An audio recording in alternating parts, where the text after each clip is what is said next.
Hey everybody, what is going on? I hope you guys are all doing well, and welcome to another tutorial video. In this video, I'm going to be explaining to you guys how you can connect your own domain to Squarespace, so let's get right into it. Now, I currently do not have any domains within my ownership. However, I can show you guys the steps which you need to take to actually connect your domain. Now, as you can see, currently I'm on my Squarespace website. This is just the main page.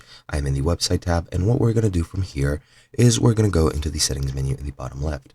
From here, we're going to go into domains and email, click on domains, and as you can see, I have the built-in domain that I'm currently using, and you can either get a domain by purchasing a domain off of Squarespace itself, or use a domain you own, and in this case, we're going to click use a domain I own. Here, you're going to actually add a domain that you own.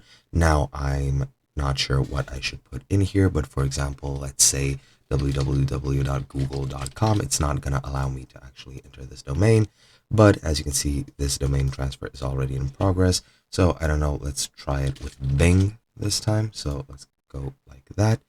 And once that loads up, it's going to take us here. So we can either transfer the domain to Squarespace in a few easy steps to manage all of our websites and domains in one place, or we can connect the domain to the Squarespace website and continue to manage it separately if we so choose.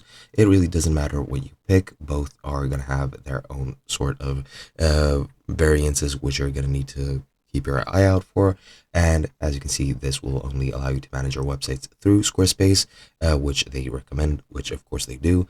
And you can also manage them separately if you want to, but it really doesn't matter. Let's say connect separately, select provider. I'll select, I don't know, GoDaddy, click connect domain. And as you can see, Bing is connecting to my site, and it's not gonna connect since it's Bing. But yeah, that is pretty much all there is to it. I'm just gonna go ahead and disconnect this just because I don't want Bing on my site. But that is pretty much it. Hope you guys enjoyed, and I'll be seeing you guys in another video.